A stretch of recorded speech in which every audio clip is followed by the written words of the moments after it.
Everyone, welcome back to our YouTube channel Priyanka's mind sphere.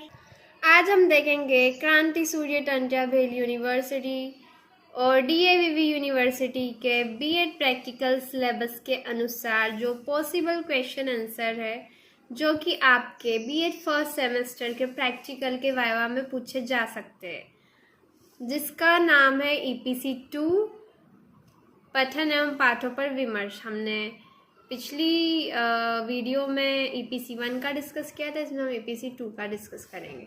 तो question number 1 है, व्यावसायिक दक्षता को बढ़ाना क्या है ना। ईपीसी को बढ़ाना क्या है, तो ईपीसी का पूरा नाम इनहैंसिंग प्रोफेशनल कॉम्पिटेंसीज है, जिसका उद्देश्य शिक्षकों की दक्षताओं को बढ़ाना है।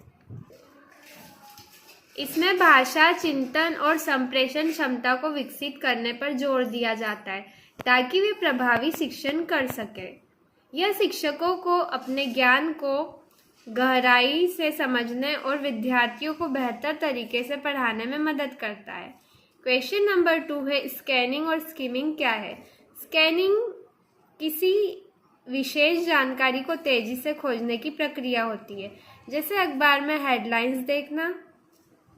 स्किमिंग किसी पाठ का त्वरित अवलोकन कर मुख्य बिंदु समझना, जैसे किताब के पहले और आखिरी पैराग्राफ को पढ़ना। यह तकनीकें पढ़ाई के दौरान समय बचाने में मदद करती है।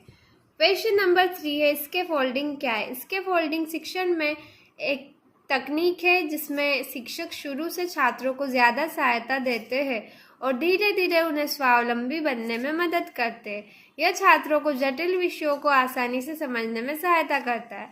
फॉर एग्जाम्पल, सबसे पहले छात्रों को मैथमेटिकल कैलकुलेशन में प्रॉब्लम होती है, तो वो शिक्षक पहले उनको जोड़ना घटाना लाइंस के थ्रू सिखाते हैं, फिर चित्रों के माध्यम से सिखाते हैं, फिर धीरे धीरे वो सीखते हैं, तो फिर उनको फॉर्मूले के थ्रू जो क्वेश्चंस होते हैं मैथ्स के, वो उनको सोल्व खुद से ही करना सिखा देते हैं।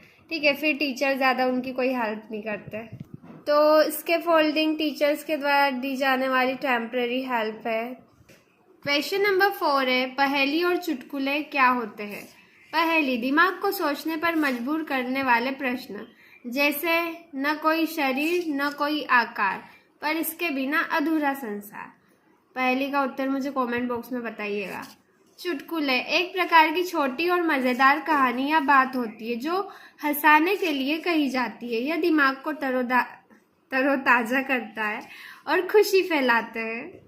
क्वेश्चन नंबर 5 है, घटना किसे कहते हैं। सत्य व काल्पनिक घटनाओं में अंतर बताइए। घटना किसी विशेष समय या स्थान पर होने वाली कोई भी क्रिया या परिवर्तन जिसका प्रभाव देखा जा सकता है। अब सत्य घटना वह घटना जो वास्तव में घटित होती है। काल्पनिक घटना वह घटना जो कि हमारी कल्पना में घटित होती है ना, जो कल्पना करते हैं जिस घटना की हम। ठीक है, फॉर एग्जाम्पल प्राकृतिक घटना जैसे बारिश होना, है ना। फिर सामाजिक एवं वैज्ञानिक घटना, वैज्ञानिक घटना में बर्फ का पानी में चेंज होना। अब सामाजिक घटना का उदाहरण मुझे कमेंट बॉक्स में बताना। क्वेश्चन नंबर 6 है, भाषा विकास, मौखिक व लिखित भाषा में अंतर।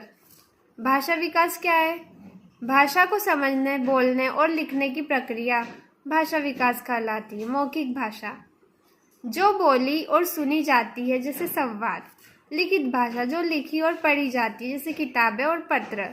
क्वेश्चन नंबर 7 है, शब्दकोश वह पुस्तक या ऑनलाइन संसाधन है जिसमें शब्दों के अर्थ, उच्चारण और उपयोग की जानकारी दी जाती है। उदाहरण ऑक्सफोर्ड डिक्शनरी। क्वेश्चन नंबर 8 है, वर्णनात्मक, व्याख्यात्मक तथा अनुसंधानात्मक पाठ किसे कहते हैं। वर्णनात्मक पाठ किसी कहानी या घटना का वर्णन करना वर्णनात्मक पाठ कहलाता है। व्याख्यात्मक पाठ किसी विषय की व्याख्या, जैसे पाठ्य पुस्तक के, इनकी व्याख्या व्याख्यात्मक पाठ के अंतर्गत की जाती है। अनुसंधानात्मक पाठ शोध आधारित लेख जैसे रिसर्च पेपर। क्वेश्चन नंबर 9 है, पुस्तकालय से आप क्या समझते हैं तथा पुस्तकालय में पढ़ने से क्या लाभ होता है। पुस्तकालय वह स्थान है जहाँ विभिन्न विषयों की बुक्स पढ़ने के लिए उपलब्ध होती है, विभिन्न विषयों की पुस्तकें पढ़ने के लिए उपलब्ध होती है। यह एकाग्रता, ज्ञान और अध्ययन की आदत विकसित करता है। विद्यार्थियों को नियमित रूप से पुस्तकालय जाना चाहिए। क्वेश्चन नंबर 10 है, आलोचनात्मक समीक्षा और सुधारात्मक समीक्षा से आप क्या समझते हैं? आप फर्स्ट है आलोचनात्मक समीक्षा, क्रिटिकल रिव्यू, किसी पुस्तक, फिल्म या लेख का मूल्यांकन करना आलोचनात्मक समीक्षा कहलाता है। सुधारात्मक समीक्षा, सुधारात्मक समीक्षा, करेक्टिव रिव्यू, सुधार के लिए दी गई प्रतिक्रिया। शिक्षक, जैसे कि शिक्षक परीक्षा के बाद छात्रों की कॉपी की समीक्षा करते हैं, ठीक है। फिर क्वेश्चन नंबर 11 है, कविता क्या है? प्रसिद्ध कविताओं और कवियों के नाम बताइए। कविता साहित्य की वह विधा है जिसमें भावनाओं को सुंदर और लयबद्ध तरीके से प्रस्तुत किया जाता है। प्रसिद्ध कवि और कविताएं, महादेवी वर्मा जिन्होंने निर्जा नाम की कविता लिखी है, सुमित्रा नंदन पंत, ग्रामश्री, ठीक है। और कमेंट बॉक्स में बताइएगा सुभद्रा कुमारी चौहान जी ने कौन सी कविता लिखी है। क्वेश्चन नंबर 12 है, शिक्षा में खेल का महत्व समझाइए। खेल न केवल शारीरिक स्वास्थ्य को बढ़ावा देता है बल्कि मानसिक विकास और टीम वर्क की भावना भी सिखाते हैं। विद्यालयों में खेलों को बढ़ावा देना चाहिए। तो ये था आज का वीडियो। सो मिलते हैं नेक्स्ट वीडियो में। Do like, subscribe and share.